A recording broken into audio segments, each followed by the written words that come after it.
and it's a pleasure to be here. So I'm going to talk about optical character recognition, and first a brief introduction to it, then I'll tell you in relatively high-level terms what we do in our system at Google, and then I'll just take the liberty of making some reflections and comments, and I don't claim to know any truths, but I thought some of it might be interesting, and then of course I can also learn from your own comments. So what do we mean by optical character recognition? So these are all meant to be examples of different instances of OCR, different flavors of it. So here we have this very clearly machine printed example of text, a text line taken from a printed book, all capital letters.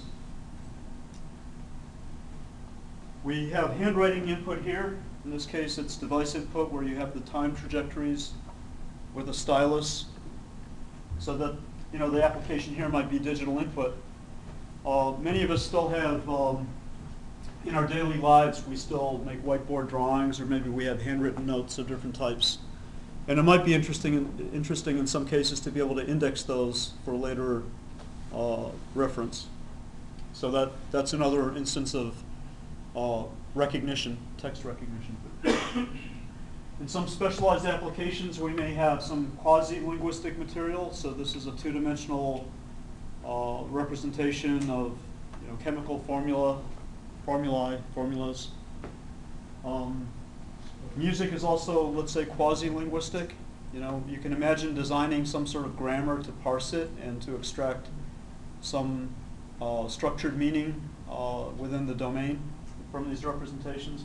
And the same goes with math, right? So you can imagine maybe a two-dimensional grammar, maybe even context-free in the case of math. So these are all related to, when we say optical character recognition, we might include all of these, but I'm going to talk about what we do in a narrow sense. Let me just say that I'm involved with efforts in Google to work on this one and the top one. Let's see if I have an animation. Yeah, so these two. But then also increasingly this kind of stuff is becoming of interest also to what we're doing. So that gives you some context. Why is Google interested in any of this? Well, we're very interested in making information available and useful to people and organizing it and helping people, letting people find it. And increasingly that's not just in the cloud, but in their lives, right? So that's something that is important to Google, and a lot of the information is in physically printed form.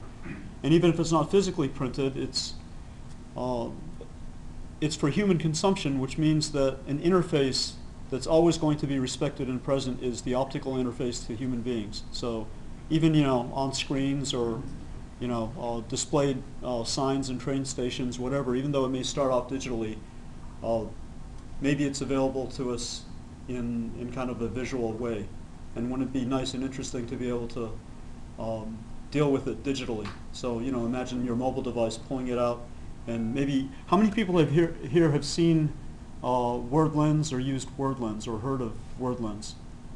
So for those of you who haven't, it's a product that, well, Google now acquired WordLens. It's a product that allows you to take your smartphone and hold it up in front of some printed text in one language and then visualize it in your own language in kind of real time. And they even, it even renders like the original, in the original style and colors. It's pretty cool. So that's all of that stuff is within scope of what Google can and arguably should be interested in. So that's a little bit more context. Let's see what I have next. Okay, so let's take this first example. Is recognizing the so when we say OCR, we mean converting this text to, let's say, in this case, ASCII, right? Just recognizing each character. Is this a difficult problem in this particular example? Probably we'd say no. In the grand scheme of things, it shouldn't be that hard. You can imagine semester undergraduate class, somebody doing a final project that gets 100% accuracy. That, I'd give them, they wouldn't even necessarily get an A for getting 100% accuracy, right? It's not that hard, right? Okay, well, one minor point is that we have big capital letters and little capital letters. So there's a slight nitpick that maybe the little capital letters are small caps, which are semantically lowercase, and maybe we want to be able to figure that out. But even that's not hard, right? So maybe you do give them the A if they get that part right, and they get a B if they just get all caps or something. I don't know. We could have different typefaces. In both these examples, how would we do this? How would we solve this problem? But by the way, is there anybody here who's worked on optical character recognition? Very cool. Brothers, all right. So how might we do this? If this was the total scope of what we cared about, this sort of problem, these sorts of instances, what might we do? Well, I can tell you what I might do.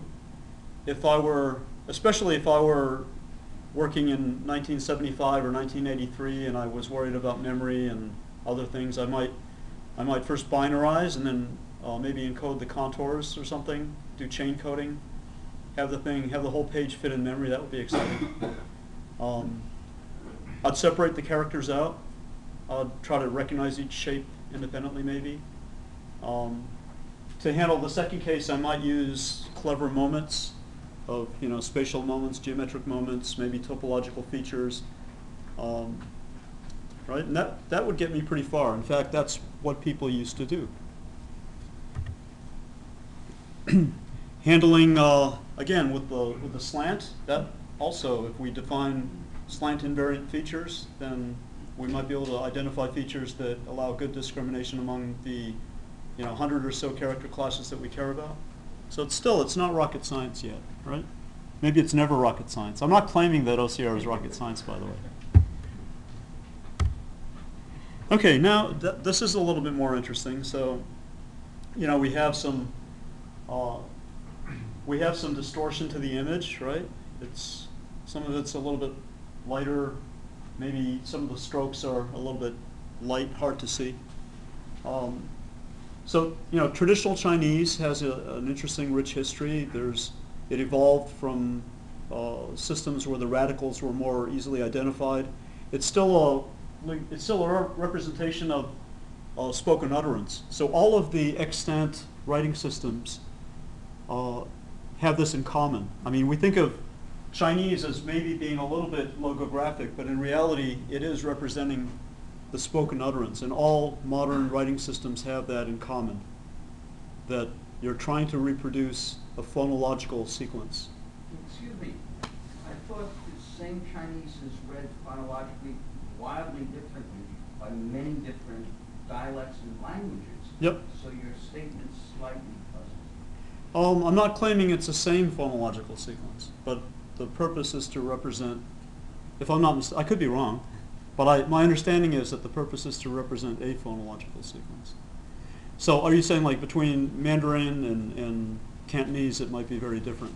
Even if one can read the other, then it's a different. Yeah, I'm not claiming that it's the same. There are overlaps between the Chinese dialects and Japanese, which have the same character, but the spoken languages they're wildly. Yeah, so I'm not claiming that the languages are the same. I'm claiming that within a language, the purpose of the writing is to represent the spoken utterance. And the reason I make that point is because that's powerful, right? Because what that says is that maybe text recognition, at least text lines, right? I mean, there are issues about layout and presentation and typography, but maybe the fundamental problem of recognizing a text line, maybe we can look to natural language processing, what's done in speech recognition, sequence labeling. Maybe we can look at techniques that are successful in other natural language tasks to be useful in optical character recognition.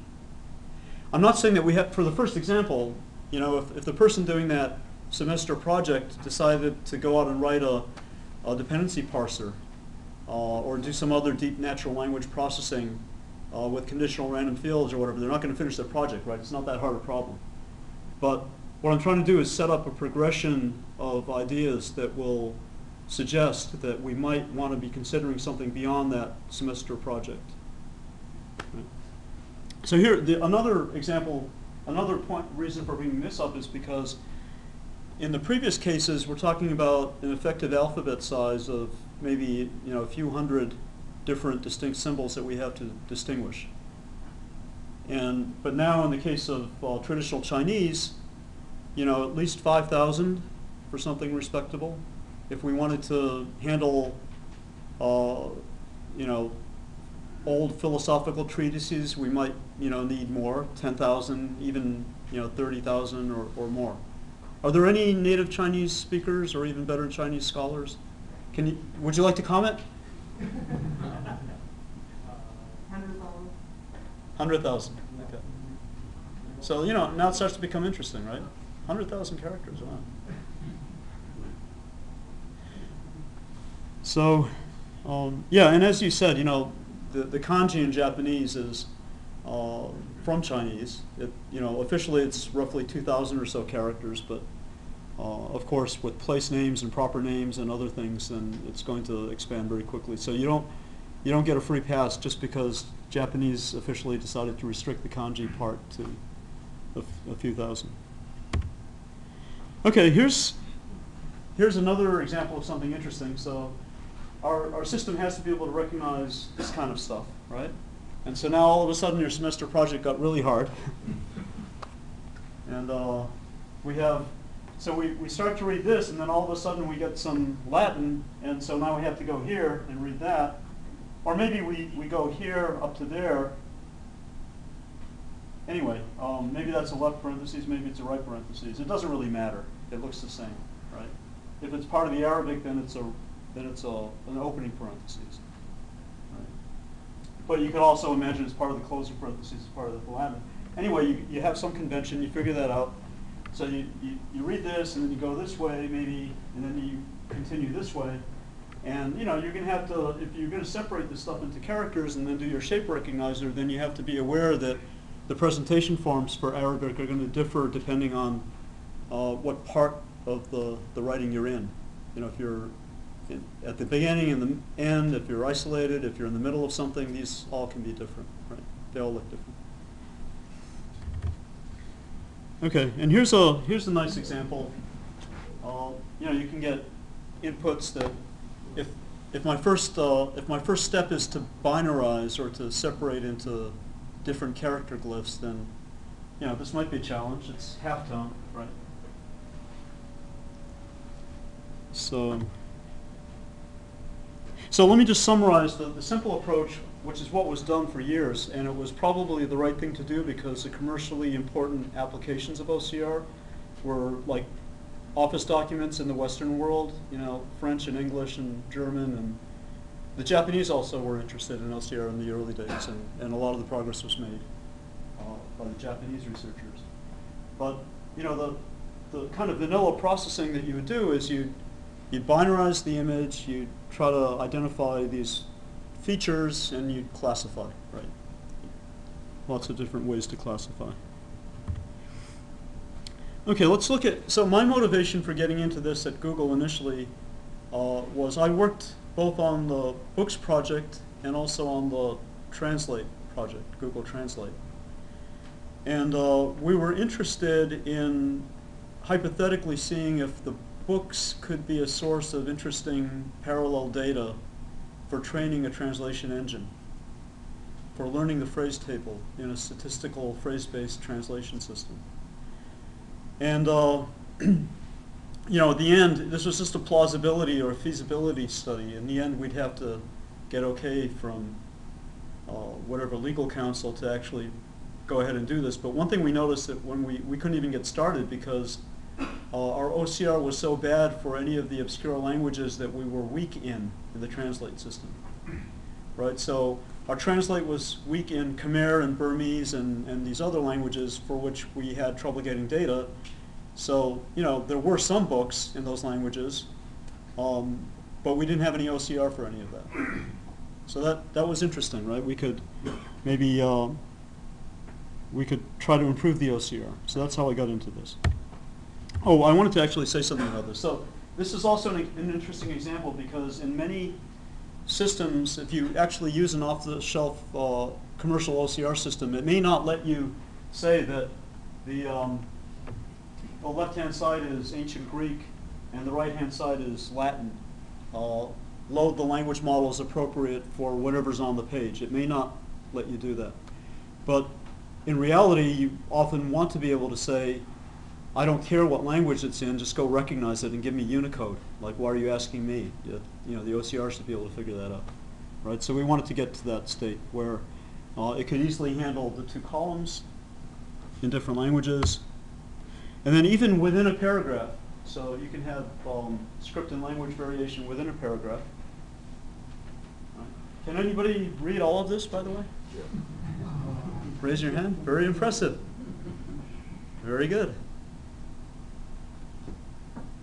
So what are the different scripts there? Do you? It looks like Russian and Slavic and German. Very cool. Both German. You got it?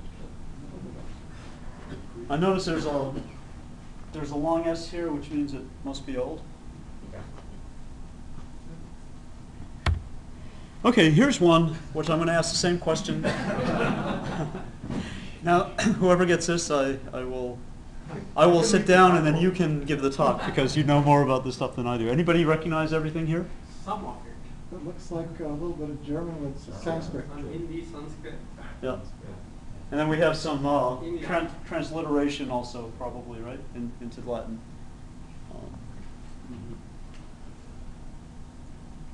So the reason I have this here is because internally we've had discussions about whether it's really important to be able to handle mixtures of scripts.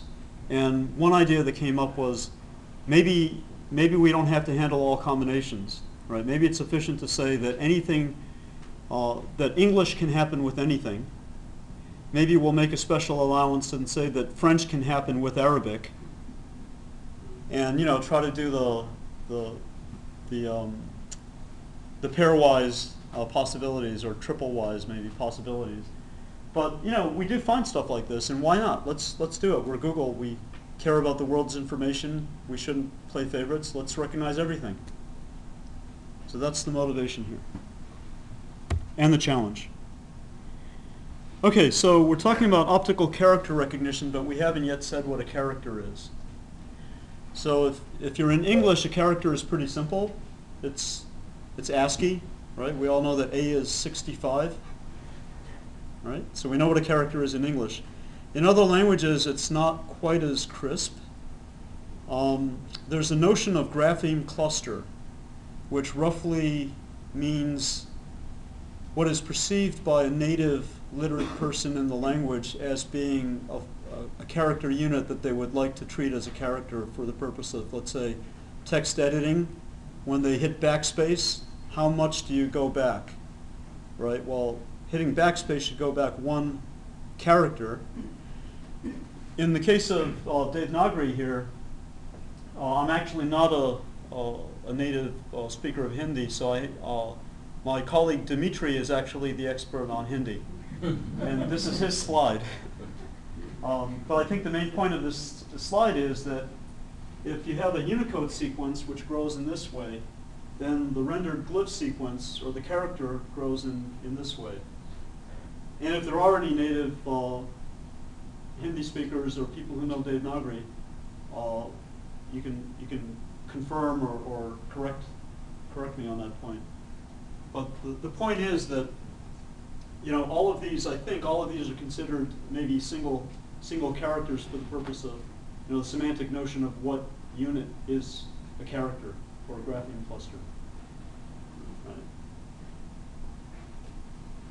So even in a language like Hindi, which we think of as not having as many characters, let's say, as Chinese, depending on how you do your OCR or how you define characters, right? We actually want to do recognition on the stuff that we can isolate, right? Even if we have some provision for treating it as a connected sequence like in Arabic, still the things that are connected you want to be able to deal with reasonably, right?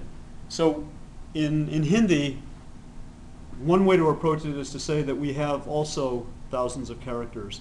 And that's also true for virtually any of the Southeast Asian languages except for Vietnamese.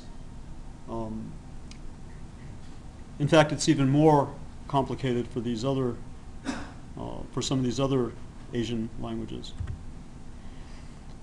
And I mentioned there's bidirectional issues. I won't say more about this, but you start with the Hebrew and then you get some English and then you go back to the Hebrew. I think we've been over that.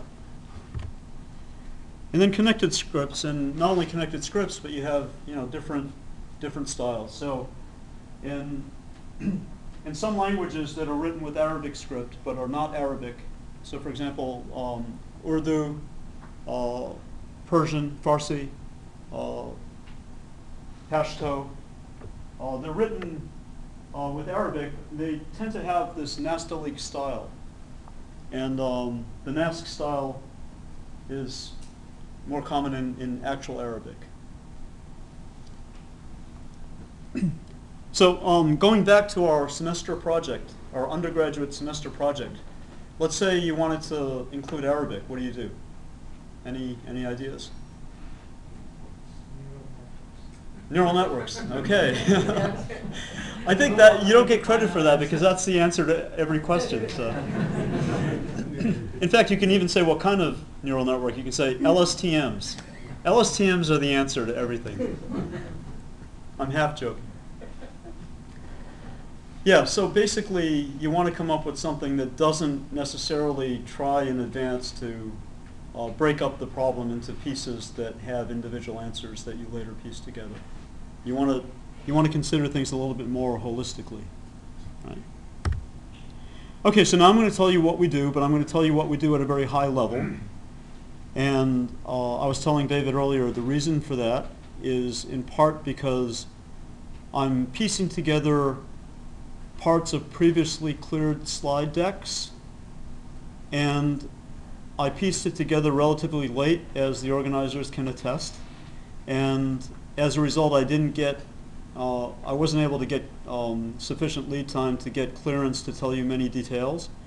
So that's one answer for why I'm not going to tell you a whole lot of deep details, but another answer is because they're not important, and I'll try to make that point later, that it's really not the actual details, the topologies of the different neural nets involved, and our graph search algorithms and pruning algorithms and all that.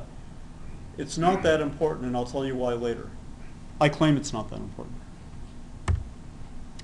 Okay, so we're going to narrow the definition of OCR just a little bit more. So here we start out with some input document. It's a page of a book. Then there's pre-processing and layout analysis that happens. So the pre-processing might be to fix any tilt or slant that might be in the page. Maybe if you've taken it with a camera, then there's some warping. It has to be de-warped. And then you have to find out where the text is and where the line drawings are and where the halftone images are, other graphics. You want to separate that out so that you treat each part appropriately for what it is. Maybe you want to know where paragraph boundaries are. Maybe you want to know that something is likely to be a title because of its position and its size, so that you can treat that differently for the purposes of indexing. For example, you might want to give titles special status in indexing or retrieval. Anyway, so you find out where the text is, and then we pick out a line of text, and we cleaned it up a lot, right? So we made it not be curvy anymore.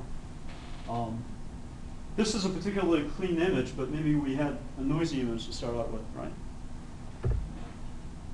Now, this pre-processing and layout analysis, I'm showing it in kind of a pipelined fashion, but maybe one could do a better job in that step if you fed back some of the semantics that you get out of understanding what's on the page.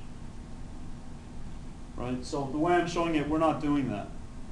Okay? We're assuming a pipelined architecture. And that may be limiting. Here's text line recognition in the narrower sense that I'm most concerned with it at this stage. And the primary output or the primary task is to render the Unicode sequence that corresponds to what's written. And to make that more precise, we would like to obtain a transcription that would be the same as what a skilled, literate person, native and knowledgeable in that language, would type in.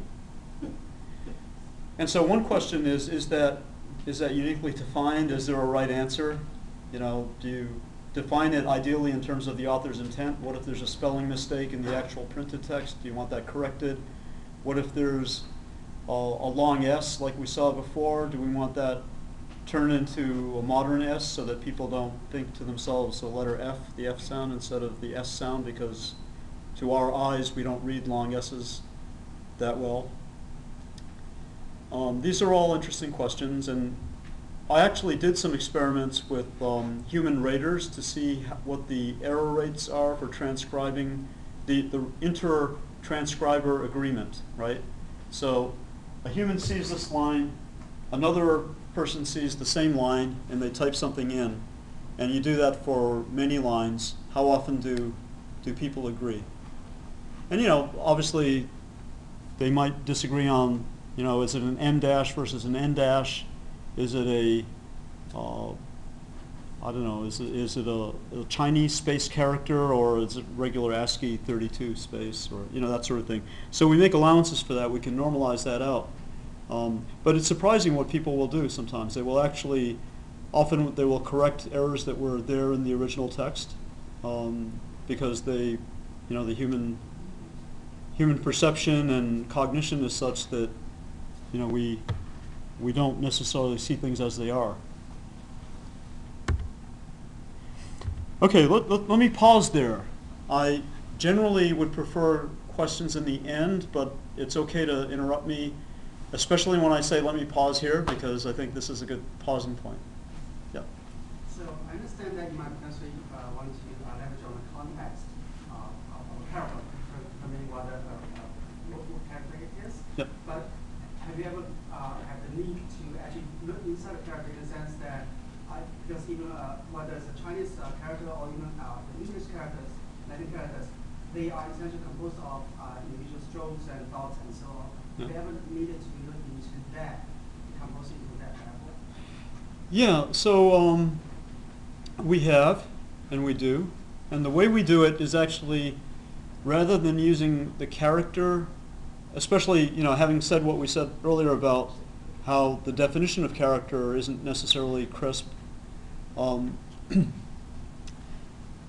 we've defined fundamental units of recognition.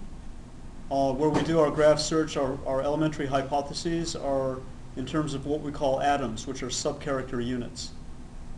And the way we define subcharacter units actually is one of the few language-dependent aspects of our system. That's a great question. Thank you. Another one. Apparently you have looked 8 or 10 languages here. Can you put a little bit hierarchy, which is the easiest in OCR and which is the most difficult in these 10 which you described? Yeah, let me see if maybe my colleague Dianish might be able to help me out on this one. But off the top of my head, the problem. Okay, here's one problem in answering this question. Mm-hmm. If we're looking at character error rates, then each Chinese character, for example, is worth a few English characters, right? In the sense that, you know, a Chinese word might consist of, you know, 1 or 2 characters or something, whereas an English word might consist of, you know, between 5 and 7 characters on average. Another way to think about it is, let's say we're looking at the information rate, the per character information rate of English. So, you know, depending on the domain, it might be between 2 bits per symbol and, you know, 2.5 bits per symbol on average for a large corpus. In Chinese, for traditional Chinese, it might be 7.5 bits per symbol. So I haven't gone through the exercise of trying to propose an interesting metric that would normalize across languages to give a really quantitative, empirical answer to your question.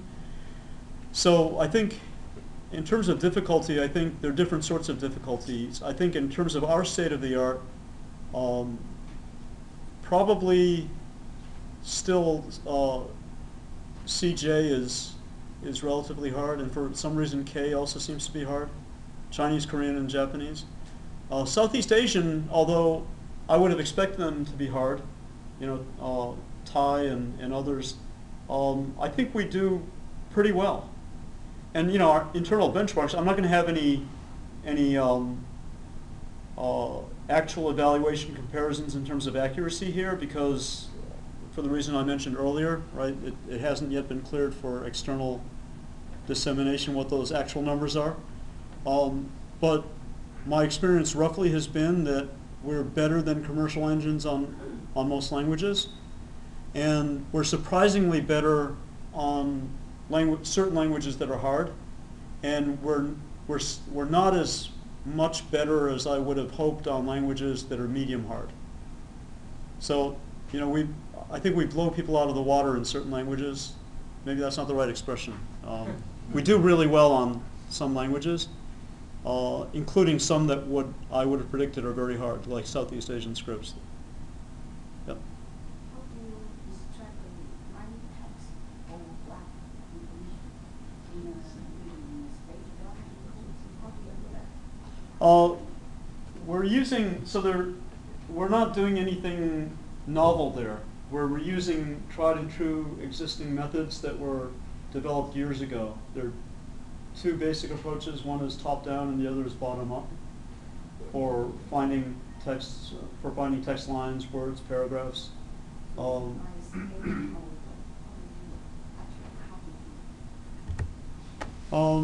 actually don't know.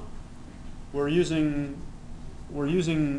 internally a library routine that somebody else wrote within Google. Internal library Yeah. software based. It's by software, which is If I understand your question, you're asking how, in detail, technically, how is the line extraction done from this page? Is that? right. Yeah, my answer is that I don't know, and I find it an interesting question, but my focus within the scope of my project has been to realize that there may be something interesting to do there. In fact, we know it because a lot of our errors are actually due to bad line finding. But I don't have the expertise in that. I don't know what. So who did that? Somebody else at Google? Outside of Google or? No, in Google. Inside? Yeah. Inside Google. Yeah.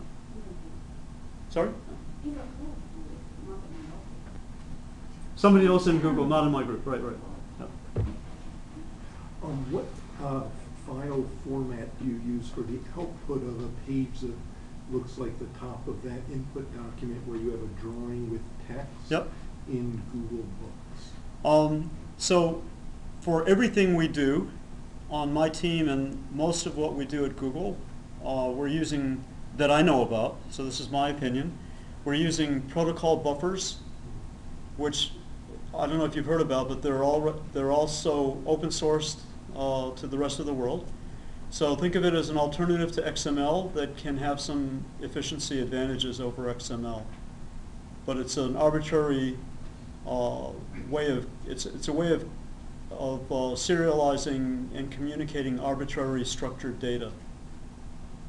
So you have fields, and they're typed fields, and they can be serialized. And But is there a reader that takes that as input and produces a page that looks like the original but with the OCR done? we have tools internally that will take, so this is a good question. So we do pre-processing and layout analysis, and one question is, well, what is the format of the data stored here? I'm talking about the bigger data. Okay, yeah, and the same question applies at every arrow, right, in this diagram. And you want to have a representation that is convenient, that's serializable, that is portable, that allows, that's extensible. So you want to have a format that allows, like, for example, let's say I decide initially my pre-processing has rectangular bounding boxes as part of the information that's yielded from the layout analysis. And then later I decide, well, you know what, maybe I want to have parallelograms or polygons as my bounding boxes. Right? So you want to have a representation that allows you to make those changes without breaking all the data that you've already produced. Right? So these are great questions, and they're great software engineering questions. And our answer at Google so far seems to have been mostly protocol buffers. And if you have a web browser, you can type protobuf or protocol buffer, and you'll find the open source page for that. So it's like PostScript, but not PostScript. Well, I think of PostScript as being a page description. It's kind of a PostScript is interesting. In fact, I'll come back to PostScript. Yep. Are there any plans or likelihood that this project will be open source? I hope so. For other app developers I, or potential app? you know, as somebody who's put my blood, sweat, and tears, and cries of mirth and joy into this, I would certainly love to see this open source. But I can't speak for Google. Maybe, but we have a product manager. Yeah, that is certainly something that's on our roadmap. We aspire to get the OCR technology out to the hands of users, not just to Google products, but also for API and developers. And getting it open source is certainly a promising way for us to do that. So it's certainly on our roadmap to consider that. There may be other ways by which we can accomplish the same goal, but it's something that we'll have to decide on over time.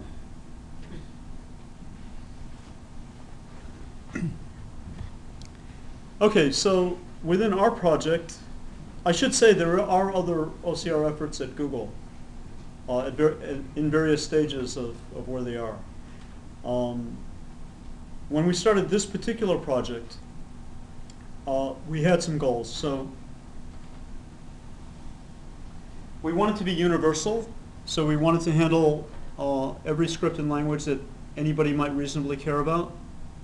Now, okay, that's not crisp, right? Because somebody might reasonably care about cuneiform. I don't claim that that's not reasonable, but we're not probably going to handle cuneiform. We also care about omni-setting. And what I mean by omni-setting is that, we think, at least those of us some people have worked in OCR for a while. The traditional scenario for OCR was you have a sheet-fed or a flatbed scanner that gives you a very nice flat page in controlled lighting, very clean. And you're taking a picture of office documents. So these are dense text with very clearly delineated standard fonts typically.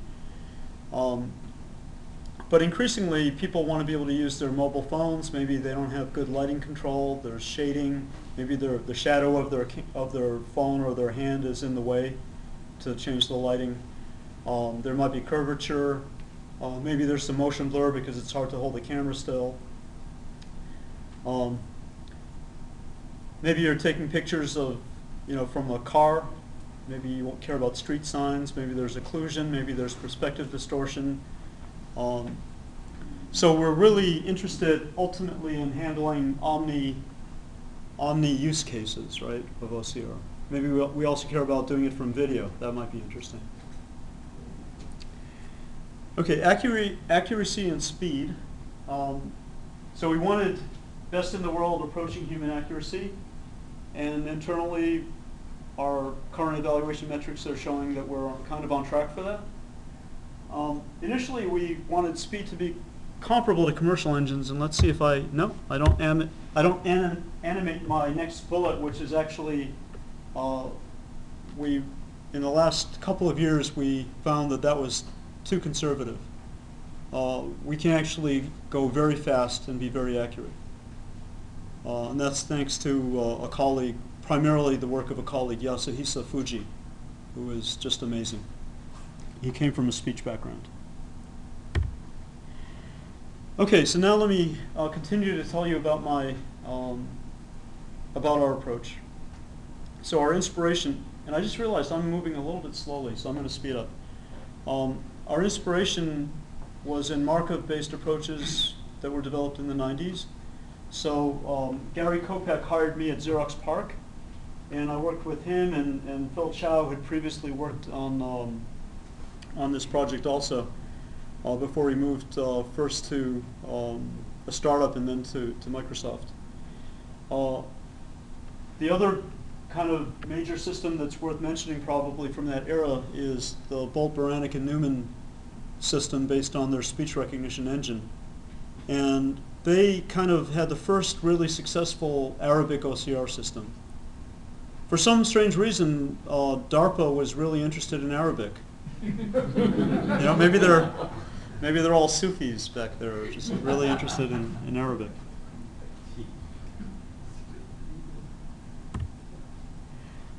Okay, well, let me just say about this. Why would we look to systems that are suitable for speech to handle OCR?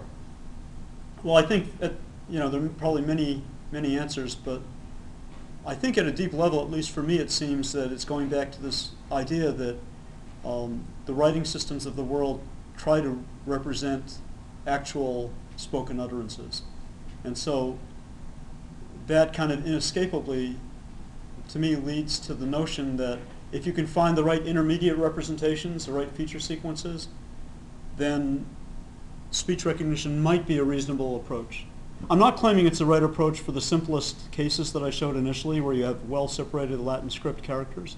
I think that's using too big a hammer. But I think if you want to have something that's general and that's going to pretty much work everywhere, then starting with looking at what the speech people do, that may be a pretty good start. Especially considering the great improvements speech recognition has made in the last decade or so. And oh, by the way, where does speech recognition come from? It comes from signal processing. So let's celebrate that. Sometimes it's forgotten. You know, some people tell me, "Oh, speech is a great example of a victory for AI," right? But AI that was people typing lots of parentheses in list machines, and it was really the double E's and the signal processing people who made possible speech recognition. Okay, so what do? We basically do the same thing, but with a slight generalization. So I reused this from a previous audience. Everybody here knows this, so I'll go quickly. So this is kind of the noisy channel model. So you imagine that some source produced the actual message M that you're trying to recognize. And so our ideal message is a Unicode sequence. And the channel, which in this case consists of the cascade of typesetting and sitting on a library shelf for years and getting yellow, and then somebody spills coffee on it, whatever happens, and then you scan it in at some resolution, and maybe there's some distortion. So the channel renders some observed image X that has a conditional probability. This is the channel, the conditional model. And the OCR task is, given this observation X, which is the entire, in this case, the entire text line, with whatever distortions it contains, to produce an estimate of what the real message must have been that was transmitted, that was produced by the message source. Okay? And one plausible objective would be to minimize the error rate. So choose that value of M as your estimate, which maximizes the posterior probability P of M given X. Right? And we know that will minimize the error rate at the line level. Okay, so that sounds good, right? I mean, who could argue with that? People do, but let's assume that it's reasonable. So here are two challenges. Nobody tells us what this probability is, right? So that's the modeling task. And the way people typically do it in speech is they take this likelihood, and they take some prior, which is a language model, they multiply them together. They observe that they don't have to normalize that because you would divide that by the marginal for the observed image, but you don't have to since that's given. So it's irrelevant to the task of figuring out what the best M was. And so then that gives you the usual formulation in speech recognition, the starting point. But the modeling task is a little bit tricky, right? If you do what I just said, then you still have these questions. Well, what's the structure of the component models, right? And that's actually part art and part science, and I think data has a lot to do with it. But now, how do we compute this argmax, right? Even if we knew this a good probability model with the right parameters, how do we actually solve this decoding problem of figuring out the best M? And as you can imagine, it's so let's start with the component models. So I'll get back to the decoding. So our language models are character and word n-grams with appropriate smoothing. And the likelihood component, historically in speech, the idea was to have HMMs for the individual things you're trying to recognize, and then to concatenate those together to get a search graph, and then to find the best sequence of states, and then to read off what characters those belong to. And within each state of the HMM, you have an emissions probability, that is a probability of what you observe when you're in that state, right? And in order to model that, typically people have used Gaussian mixture models because they're kind of flexible and learnable, non-parametric, and very powerful, right? So you can, whatever your feature space is, you can reasonably fit a mixture of Gaussians. So document image decoding was interesting. I promised somebody I was going to come back to PostScript. So document image decoding was another Markov model-based approach to OCR, which Gary Kopek and Phil Chow pioneered, and it was incredibly accurate. It was like an order of magnitude less errors than commercial systems, with a caveat.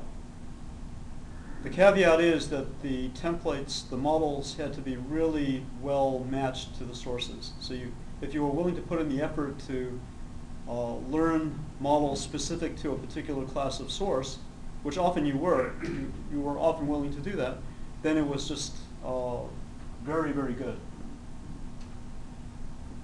So what we do is we use a sliding window, a deep network, and HMM. So the deep network is our feature extraction. So in speech, people typically use some sort of spectral features, right? You have a 10 millisecond or a 20 millisecond window, and then you compute some spectral signature, Mel-Kepstrel coefficients, and look at the power or something like that, right? Phase isn't that important.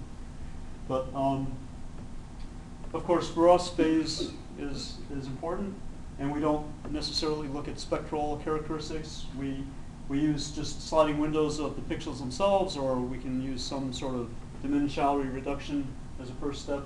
But lately, we've been just using deep networks, deep neural networks, to learn the features. And then we still retain the idea of using HMMs.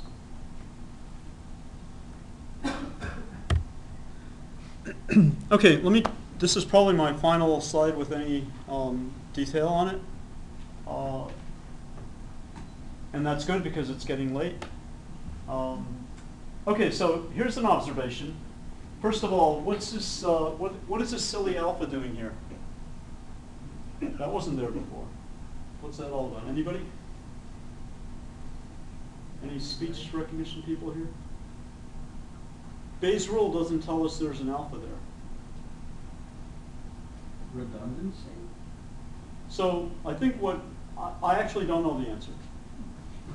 I was hoping maybe it's redundancy.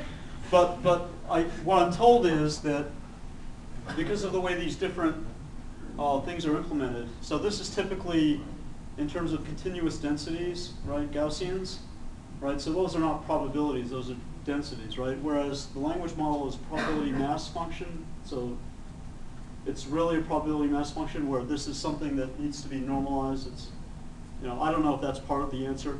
Another part, well, I think there are different answers. Maybe the quality of the models are different. But anyway, it's long been known empirically that you find some fudge factor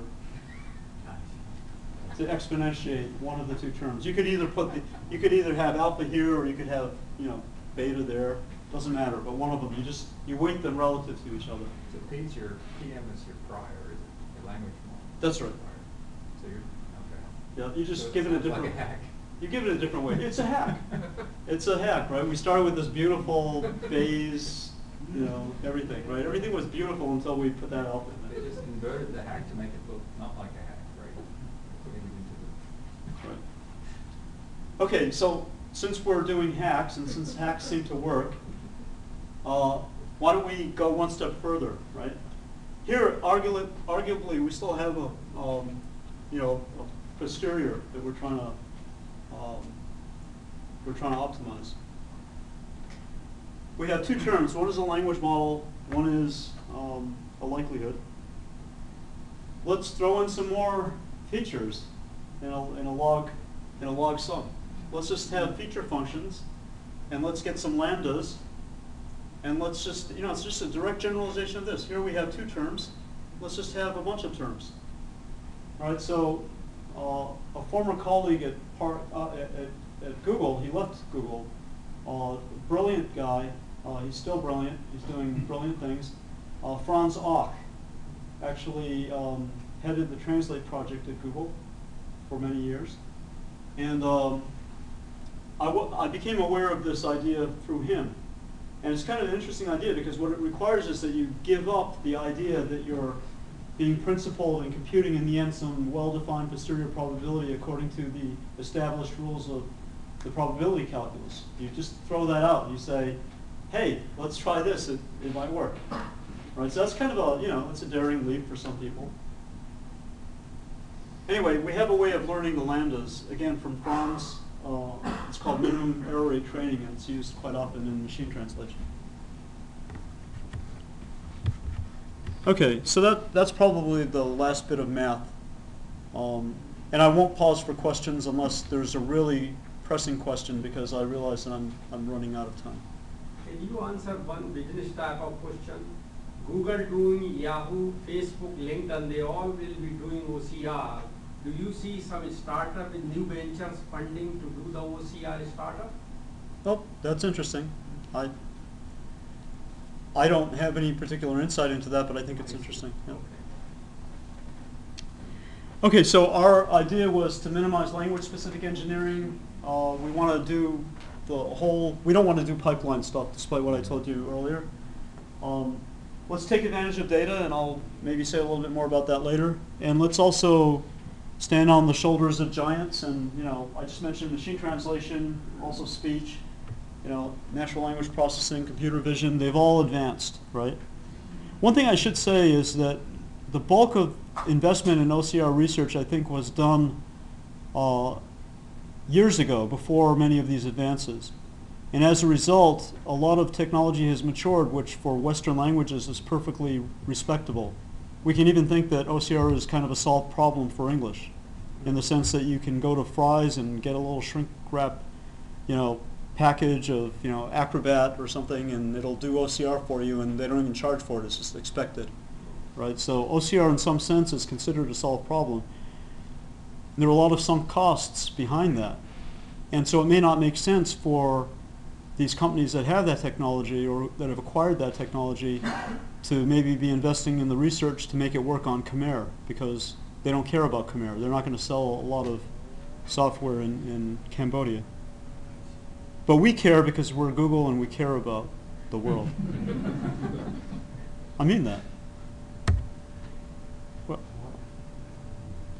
the people I know in Google care about the world. Let me put it that way. Okay, here's a graph that I censored from my slide deck because it actually had graphs and numbers. But I think I will say that if you looked over the time span of our project and you plotted our accuracy and our speed, both have gotten dramatically better over time, thanks to our methodology and our use of data.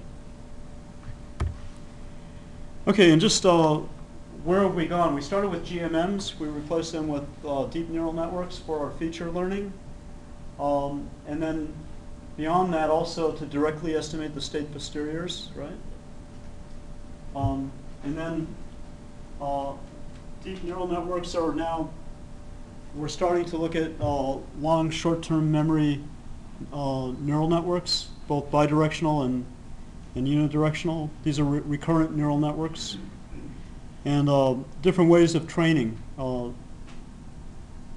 Sequential discriminative training, which is used in some speech systems.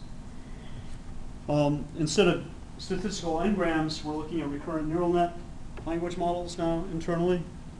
And if you want to look at some details, look up my colleague Yasuhisa Fuji with 2 I's at the end, Fujii. And I think he had a paper in this last ICDAR that just finished last week in France. Okay, so let me just say quickly about script and language identification. So remember those ancillary features that I said were desirable but not essential products of recognition, things like style and font, right? So if we're doing the recognition, then as a byproduct, we probably need to be learning those things, at least implicitly in our system, as some latent variables that get adapted over. Fortunately, those things tend to be spatially coherent, both because of typesetting conventions and probably because writing is intended for human consumers, and perceptually we need coherence. So, you know, figure captions will tend to be in one font, and then maybe titles will be in another font, but you won't get, it won't look like a ransom note where sizes and shapes are just varying continuously. There's some coherency. And so then they have those factors, like what language is it in, or what style is it in, treated as a sequence of labels or a sequence of states that has a lower rate of change, and the class of possible values is smaller than, let's say, the actual Unicode values, right? So it's an easier problem. So why not use the same setup, and let's reuse our system that already is good for sequential labeling, but let's just retarget our same system to estimate some of these other characteristics. Namely, why not use it to estimate script? And so a couple of years ago, my colleague Dmitry Genzel looked into this and got great results, and we I think we have a paper, and it's here actually. Here's the paper. And the idea is just use an OCR engine to do the script identification as first pass, and then once you know the script, rerun the OCR engine knowing the script, and then you get great results without knowing the script in advance. And the price you pay is it takes a little longer to run. Okay, there's another approach that my colleague Yuanpeng Li and Daniel Holtman Rice have worked on, which is to use computer vision. And the idea here is very simple. If we look at these, right, even if you don't know Chinese, or I'm not even sure if that's Arabic, it might be Arabic or it might be something else. I think it's probably Arabic. And then we have, this is near and dear to my heart. It's my ancestral language, I think. It's Gujarati. Can anybody confirm? Yeah, that's Gujarati. Yeah. And we have Japanese, and then I think this is Armenian. And I should know what this is probably the easiest one, but I'm not sure I know what it is. Russian. No. Hungarian. Hungarian. Yeah. Yeah, it can't be Russian because it's not. It's like. Okay, so anyway, these are some examples, and these are a list of the possible output classes when we did this experiment. The observation is that a human can distinguish these without necessarily being able to speak these, right? And we can do it from a distance. And so we're not recognizing characters. When I say this is Japanese, I'm not recognizing any single character here when I say that. Right? How can we do that without speaking the language? Well, maybe there's some, low-level vision, high-level vision, some vision thing going on, right? Oh, well, because we live in Silicon Valley, we have some... That could be, yeah. I think We have there's some... seen enough, Yeah. We ride the bus. Okay, so let's train some convolutional neural net type thing, and do sliding image patches and and train some system, and we get very good results. Right? So the idea is that this can be now done as a first pass to handle some of those early examples I showed where you might have mixed scripts within a page, certainly at the block level, paragraph level, column level. But even within a paragraph, you can imagine at least being able to give some hints to your underlying OCR engine that you can prune away much of the hypothesis space, because even though I don't know if this is traditional Chinese or simplified Chinese, at least I know it's not English. And so you can start to feed useful information to your OCR engine. Okay, so these are some of the scripts we handle. Apologize for the formatting, it spilled somehow. But, okay, when my colleague Dimitri presents a slide, he asks the audience if anybody in the audience can actually feels that they could correctly name every single script here. No. Okay.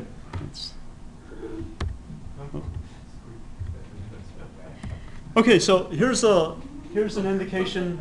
So countries have official languages, and so one early metric for us was to try to cover all of the official languages in the world, and that turned out not to be that hard. And so we don't cover all of the world, but maybe that's okay. It's not a country. It's a it's a region, I guess. That's only in the present time, though. It could be eventually inhabited by people who end up speaking some language. So. It is inhabited. Well, no, but it doesn't have any native language. Ah.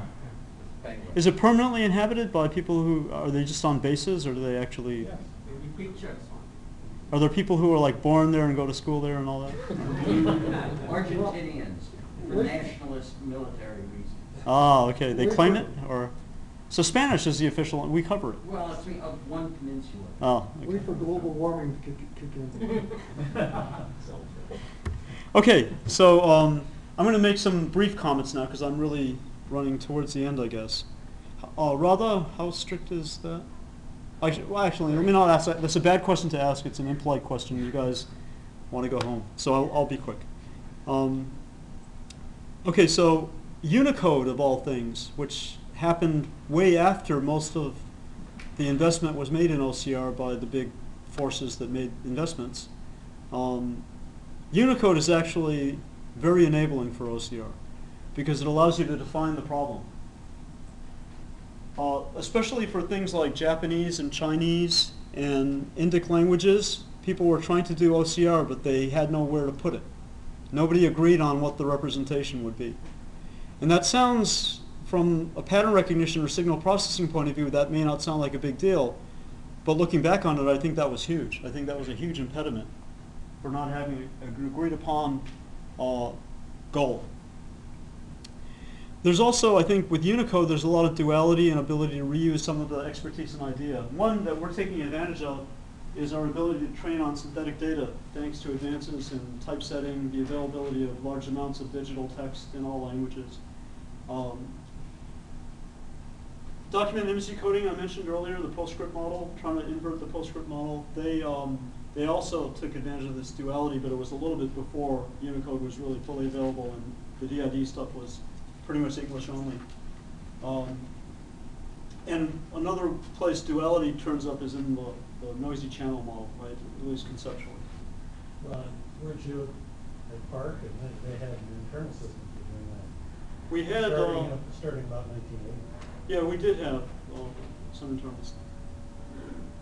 And that's a good observation in general about Park, right? A lot of the nice stuff that happened in Park was because there was pockets of expertise and things that didn't exist anywhere else in the world. So a lot of the progress that we happened because of that.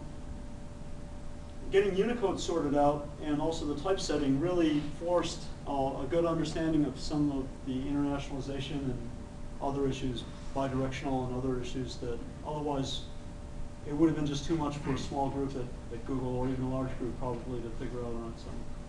So we can leverage a lot of that stuff. And so I claim, I can be wrong about this, and looking at it, it looks a little bit too strong to say, but maybe when most of the investment was made in OCR, it could not possibly have been solved back then. And now maybe there's less incentive for investments to be made because there's not a lot of money to be made by selling Khmer OCR systems. So anyway, these are, by the way, I'm in this section of my talk where these are just reflections and observations, and I don't claim to be right about any of this stuff. Okay, this is kind of interesting. So they're changing styles and orthographies. So does anybody recognize this language? Louder? I think it's Malayalam. Yeah. And depending on how old you are, you might prefer one or the other. And the reason is because there was a change Depending in on how old you are, you might be able to tell it. That too, yes.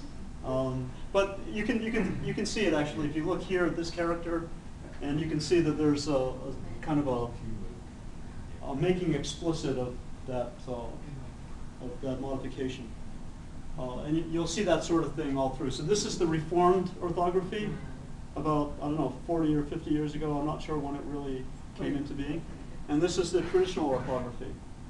So one question is, well, you're building an OCR system, so can you really just say Malayalam, right? Is there one Malayalam script and one Malayalam language from the OCR point of view, or do you really have to decide, am I looking to the future and the young people, or am I going to handle the cultural works that are in other? So, sorry, in this case, can you depend on it being one or the other, or does it get mixed like Japanese does? I think the mixing is rare. You could have a book about the orthography reform that would give examples of multiple words. But typically in Japanese you have a mix. Yeah, so I think in general we want to handle mixes, and so my answer to that question actually is we want to assume that there's always going to be a mix. How does Unicode differentiate this? Good question. I don't know. Wouldn't that be the source of truth? Oh, well, Unicode, I think in their charter, I could be wrong, claims to be interested in modern languages and what's currently used. They might have defined the problem away by saying, well, the orthography reform happened years ago. I mean, Russian had the same thing. There's pre-revolution Russian, imperial Russian, right? And there's some characters that only occur in pre-revolution Russian. And so that's another example of an orthography change that we actually handle very well in our system. And in general, we're good at this kind of stuff because we can be data-driven and we don't make strong assumptions. We cover 200 languages, and that's more than most OCR systems. Here's Fraktur. And by the way, Fraktur isn't just German. It's also Finnish and other, probably Hungarian and other languages were written in Fraktur. And here's something. This isn't machine printed. This is a manuscript, but it's a similar issue, right? You have archaic characters. And they're different. Yeah, and they have slight variation. The scribes or the amanuenses or whatever they're called might have varied from place to place or even within a manuscript. Okay, so is this my last? Oh, that's almost my last slide. I'm very close to the end. So I thought I'd be provocative. I'm talking to signal processing people. And when I dabbled in signal processing in grad school, it was all about what was respected, what people kind of looked up to, was if you had a theorem and proof and a couple of lemmas leading up to it, then wow, that's cool. You get published, you get respected, right? Rigorous. I just threw a bunch of stuff like Gabor, right? Gabor is jointly minimizing spatial moments in the frequency and space domain, and right? But wait a minute, aren't those continuous and we're going to discretize it and then it's no longer optimal? Oh, well, let's just not worry about that. It's optimal. Principled, equal ripple, Parks-McClellan, Remez exchange algorithm, right? These are things that we grew up with in signal processing, right? Equal ripple, specify the stop band with this much importance and all that, right? But wait a minute, when you try to do that and you're doing image processing, you're going to see ringing if you try to design an anti-aliasing filter that's a good brick wall filter from a theoretical point of view. All of a sudden, we're very sensitive to that, right? So maybe you want a single drop off, a single side lobe that goes below 0, but then flattens out. There's perceptual phenomenon that gets in the way of theory, but still we write papers about optimal and principal. Okay, well, what's the alternative? Well, back then, there was a great virtue in doing that. I think there's still, obviously, I'm being a little provocative on purpose here. I mean, you still need to have theory, I think, and you have to have understanding. You have to iterate between theory and experimentation. But I claim that theory is much less important, at least to me. I haven't used the residue theorem in a long time. Does anybody use the residue theorem today? So I think, signal processing has evolved, right? Does anybody design Butterworth filters? Okay. Okay, anyway, but so the contrast that I'm trying to make here is that if you put your energy into good eval data, rich training data, and a robust regime of testing and evaluation, ideally on live systems that are end-to-end, that are real systems that are serving real needs, and have the instrumentation in place to be able to get feedback, then going back to this claim that I made, it doesn't matter how many hidden layers we have in our neural net. It doesn't matter what our topology is. The reason it doesn't matter is because we have a good way of always improving. We'll never go backwards because we've invested in our data. We've invested in our evaluation frameworks and metrics. And so we can use this stuff if it works, if it's good. If we get some fresh PhD who comes in who wants to do L1 regularization or some kernel method or some embedding that has some name attached to it that I've never heard of, great, let's do it. I have no religion about this. Let's do it, but then let's prove it. And we'll check it in and we'll productionize it and we'll flip the switch and we'll turn it on when it's better. Right? So that's my epiphany over the last few years. Okay, what about academia versus industry? I think each has its strengths. They have evolving roles. Somebody once told me that they think all the interesting research in computer vision is happening in industry, not in academia. I think that's too strong. I think there's a great potential for collaboration, but let me leave further discussion about that to the questions. And I think there's interesting ways that we might collaborate. I think it's more problematic between two different two different companies. That might be more difficult. But again, this is stuff that I don't know much about. Okay, can OCR finally be a solved problem? So I want it to be. And what do I think that would look like? Well, then it should be available to anyone, anywhere, free of charge. That would be nice. Right? So in some sense, if you want to translate something, it's more of a solved problem than it used to be. What do you do if you want to translate something from one language to another? Just anybody. Google Glasses. Google Translate. Yeah, you can go somewhere, you can just do it, right? You can go to translate.google.com, cut and paste, and you get something reasonable. Point word lens at it. Point word lens at it, right? So it's getting to be kind of solved, right? In a sense. I mean, you don't go off and order some software that only translates Japanese to French, and you have to pay a lot of money for it, and there's a license renewal, and do you run it on one machine, or can you get 5 seats? Or more importantly, these days, you try a machine effort rather than going off to find a person first. That's right. That's even a higher level point. That's an even more important point, that it is plausible now to have machines do this, whereas you wouldn't think of doing that even 12 or 13 years ago. Okay, ideally you shouldn't have to connect to a network or send your sensitive documents off to some company, no matter how trustworthy and nice that company is. You should not have to do that.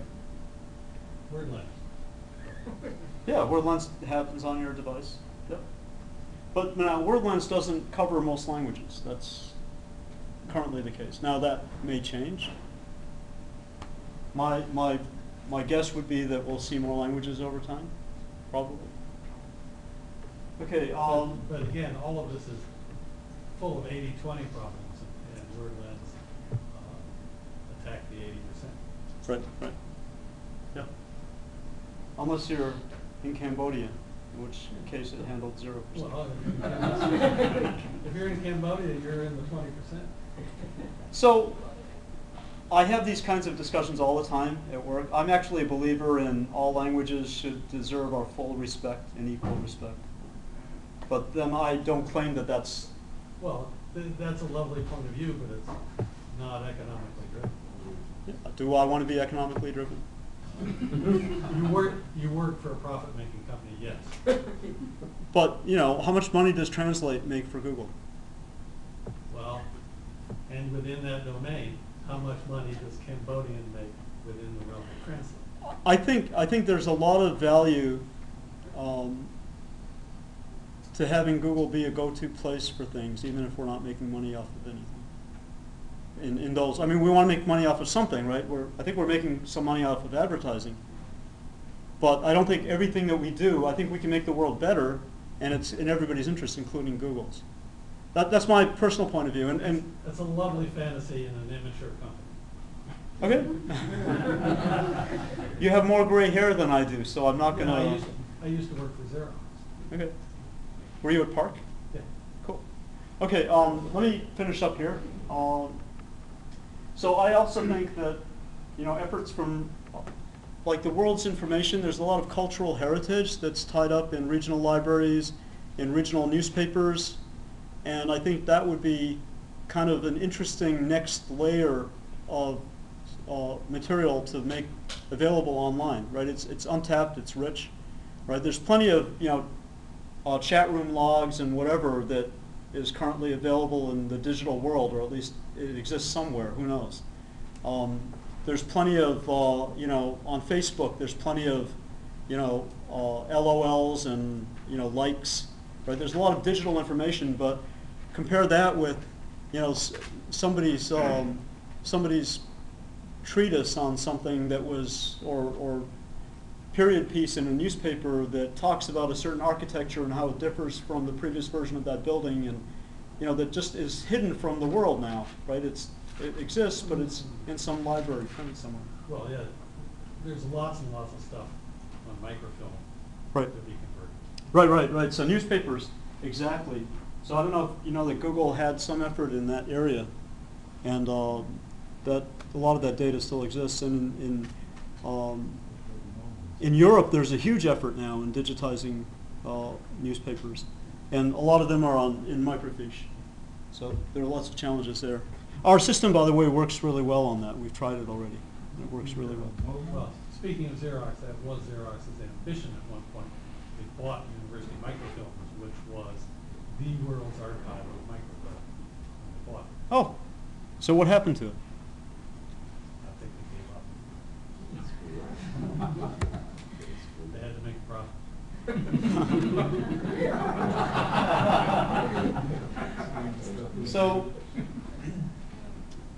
So I think, you know, profit and everything is interesting, but and maybe I'm naive, but if I'm naive, then a lot of my colleagues are also naive, and we're doing it anyway. You work at Google.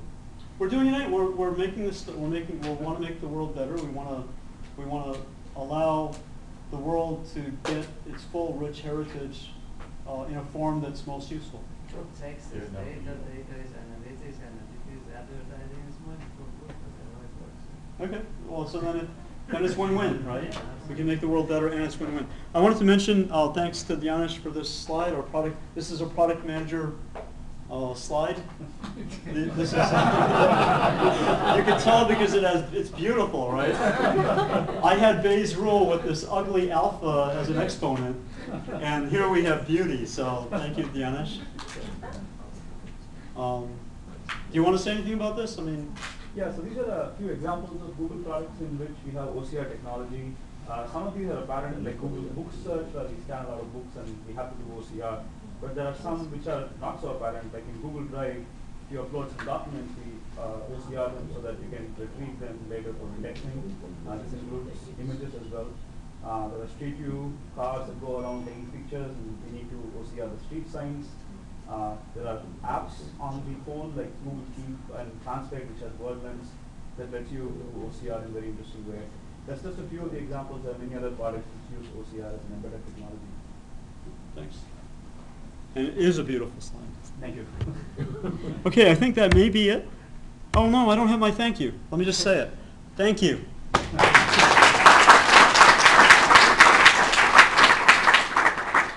So we're running a little late, but we probably have about 10 minutes for questions. But before we start, I wanted to give a gift to our speaker. as Hello. a Thank you. Thanks a lot for coming to speak with us. I really appreciate it. Thank you. Okay, no problem. It's yours. Don't give it back to me. Well, I was waiting for the I was waiting for the last picture where I'm looking at. I know. So 10 minutes. Can you do handwriting recognition better than the Apple Newton? I think the answer is yes. Okay. How about the non-phonetic languages doing that double OCR trick? Does that work on that too, or tonal languages? So for CJK, handwriting recognition for device input is very important. And native Chinese writers learn a particular stroke order that knowing in advance, because we have the timing trajectory, is very helpful for recognition. We can do quite well. We haven't, I don't think we've tried yet internally much in the way of recognizing Chinese in the absence of that stroke information, that time trajectory information. Mm-hmm. But we have tried it for other languages, and you take a hit in accuracy, but I mean our goal is to be useful and to be, one metric would be to try to be the best in the world, and I think it would be nice to get there. Yep. So captures are being used to distinguish man from machine, right? Yep. If this becomes really super good, will this defeat the concept of that? Well, I think that's captures are an arm race. It's an arms race, right? In the sense that if if OCR becomes really good, then the capture designers will do something else that makes it harder.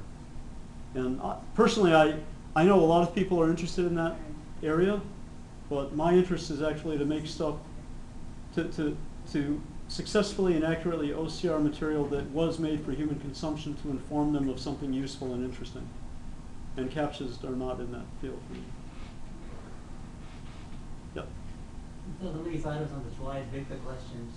So are you working on a single script that can work on any compute engine, or have you looked at any benefits of having customized hardware or a system that might speed up or give you better accuracy? Right. So modules? So as things migrate towards neural nets of one form or another, it's not just OCR that's doing that, it's computer vision, it's a lot of different fields. I think we'll probably see hardware manufacturers stepping up and making chips or subsystems that do the computations that are most needed in those areas. So if we continue to go in the direction of neural nets and recursive neural nets, deep neural nets, then probably we'll leverage those same advances. For real-time OCR, what are the special techniques that you use so that it can be done, like the example that you use, take a photo and then get the translation right away? Right, so there's two levels to kind of real time. There's the real time, which is actually happening at the rate of multiple frames per second, which is word lens. And then there's kind of OCR that could happen very quickly, but not at multiple times per second for the whole frame. Word lens, I don't know what's public about. We sit in the same building as those people, and so we sometimes talk. And what they do is incredible, and they know stuff about doing stuff quickly that I can only worship and dream about. I don't know how much is public for me to actually say even to summarize what I know in more detail than that, so I'd rather not.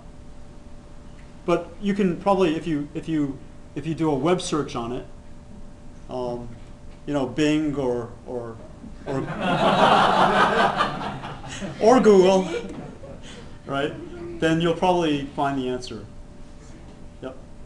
Are you doing any voice recognition with your work, or is that disjoint? We talk to those teams about pieces like language models and decoders and things like that. You know, porting stuff to on device to work on ARM. We're in contact with each other, and there are synergies that can benefit these projects. Being able to talk to customer support. Customer support? Yeah. Well, that would be great. Does Google have customer support? Not that I found. I've never had. They do. They do. Okay. It's when you're buying things. Okay. Google doesn't even have a phone number. Try calling yourself on the phone and see how far you get. So maybe we'll make this maybe one more question, and then I'm sure Ashok would be around for a few more minutes afterwards so people can ask. So at a translation level, even at a sentence level, if you try to translate a given language into a different language, there are a lot of mistakes. Yep. Like if we know both languages, then is that the next step, or is it something that's entirely outside of your?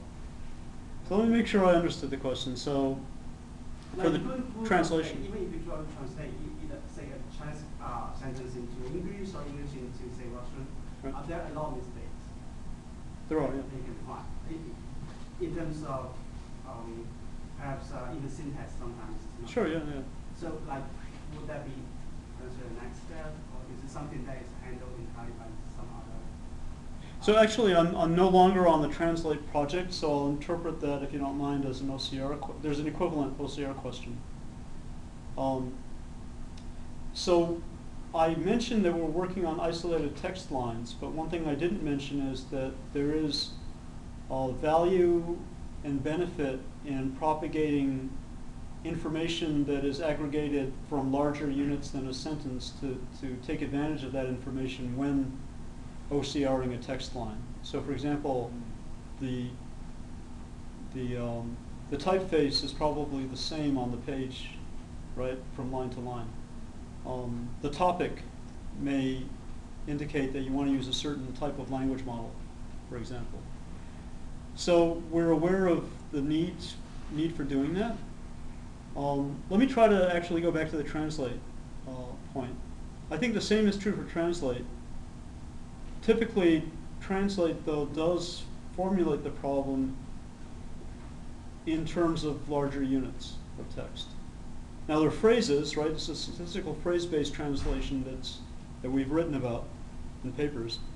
And those phrases are on the orders of, a few words or maybe slightly longer for non-compositional compounds and maybe some idiomatic things that are special cases or stuff like that.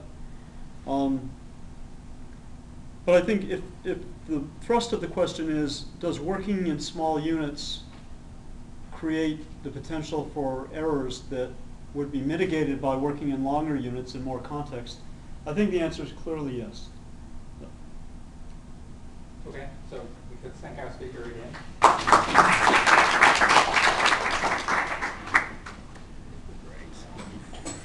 I need to do something special. Let's log out of this. I want to make sure that I'm fully logged out. I got to do something, I think this, and then hit stop. And then I think you can log out of your thing.